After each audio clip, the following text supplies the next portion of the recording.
Hello and welcome back. My name is Robin Norgren, and in this video you're going to learn about Herbal Medicine 101, and in particular we're going to talk today about basil. All right, so I think I mentioned in my video, you'll see it down in the show notes, but you can also see it in my playlist. I'm going through about 10 books that I've gotten on herbal medicine because this is my very first time really exploring what this means to actually use herbal medicine as a way for health. And if you go back to my very first video, I'll put it here. I talk about what the difference is between herbal medicine and then just eating herbs or using herbs as a cooking accoutrement. And it's really, again, very much about so once you know what the difference is, to just kind of randomly use garlic or randomly use basil or randomly put some lavender in something, it's like it's not just supposed to be kind of this filler. If you really want it to have long-term effects, you have to approach it in a way that you would approach an actual pill that you would get from your pharmacy. Okay. All right. So let's talk about today basil. Now, I hear people rave about basil.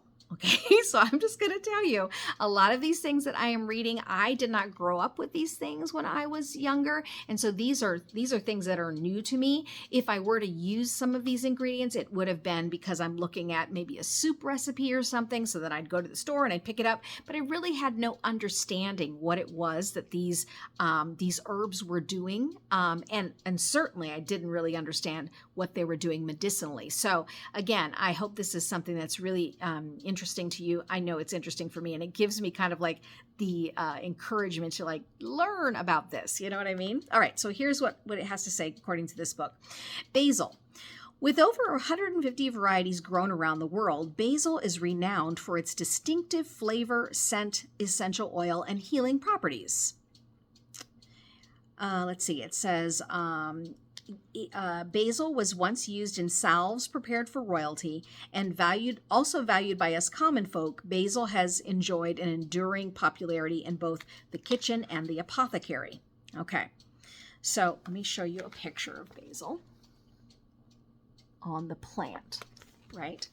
And then, of course, many of you have seen it,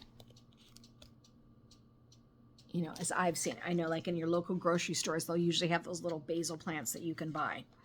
Okay, so it says the parts of the basil that are used are the leaf and the flowering top. It says its key constituents are essential oil, caffeic acid, monoterpenes, tannins, beta-carotene, and vitamin C.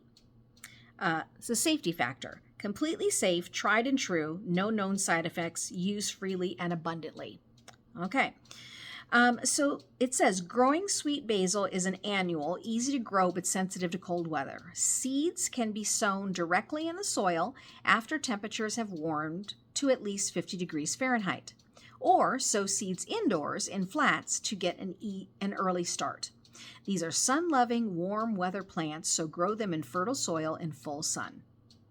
The secret to healthy bushy plants loaded with beautiful leaves is to keep them well fertilized during the growing season with fish emulsion or manure tea.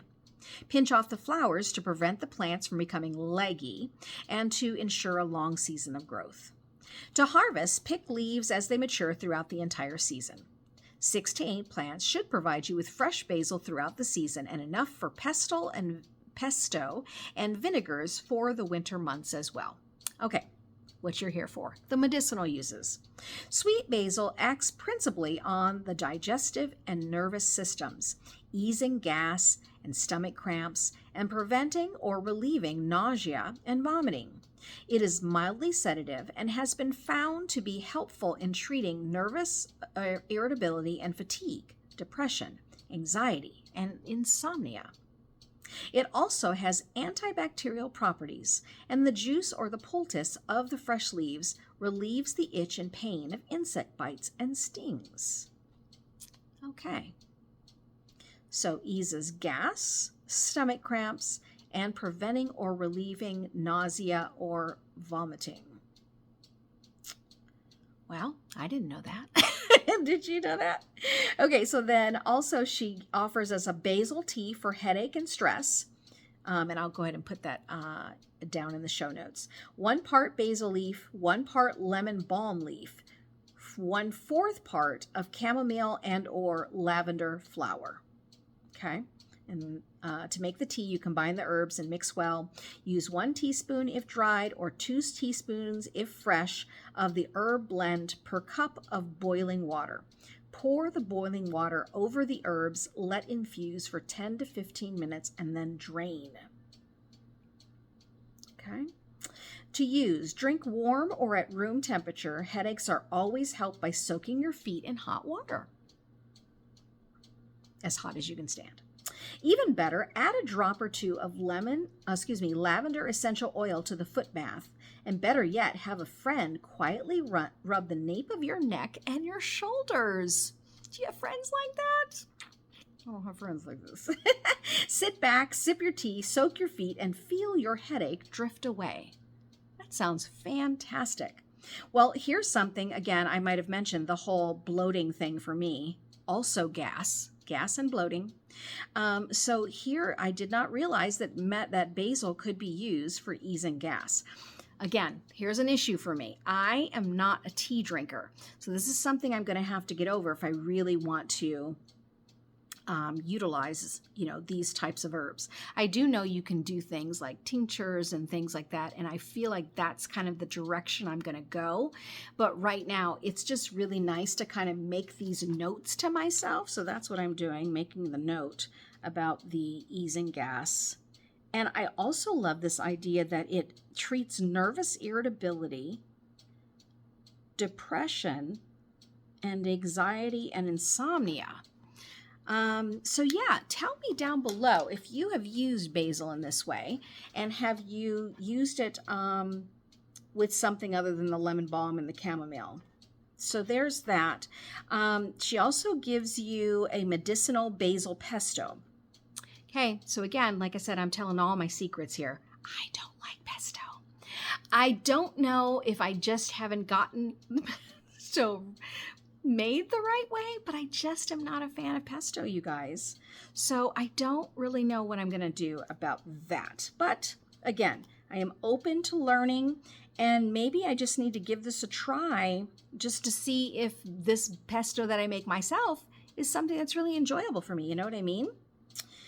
So then she goes on to talk about holy basil. And it says, I really couldn't have a discussion about basil without mentioning holy basil, or tulsi, as it's commonly called. So here is a picture of holy basil. Okay. Holy basil grows wild throughout India, and it's one of the most highly regarded herbs in that country and has more than 3,000 years of recorded medicinal use.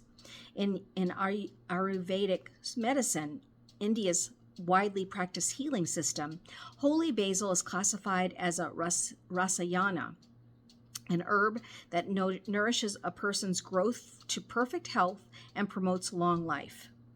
And the daily use of this herb is believed to help maintain the balance of chakras or energy centers in the body and to bring out the goodness, virtue, and joy in humans. Beautiful. That's beautiful. Okay, so then she gives us a recipe for holy basil tincture. Now, this is something I'm definitely going to try. And then it says, for a stronger medicine, tincture, fresh holy basil. So to make the tincture, you follow the instructions for making holy basil vinegar. Okay, that's over there. But use 80 proof alcohol instead. See page 40 for more detailed instructions for making herbal tinctures. Okay. All right, so I think I'm going to do a separate video on how to do a tincture. And then we'll talk about how to do a holy basil tincture. But basically the ingredients for this, it seems like it's just the the vinegar and the fresh basil. So again, that seems super easy, right? So again, I think part of this barrier to getting started with this is you think it's going to be a little bit difficult to come up with these things and put them together and all this kind of stuff. But it just doesn't really seem as difficult as I thought it was. Yeah. So are there any other newbies here? And what do you think? Tell me what else you would like me to look into. I'm definitely going to go through all of it because I really want to learn it. And yeah, but I'd love to hear your questions and your follow up, and maybe send, drop me some links of other places to look for more information on this. All right, so that is our discussion on basil and holy basil. Make sure to like, share, and subscribe. I'm going to be talking about cayenne next. All right, thanks for stopping by.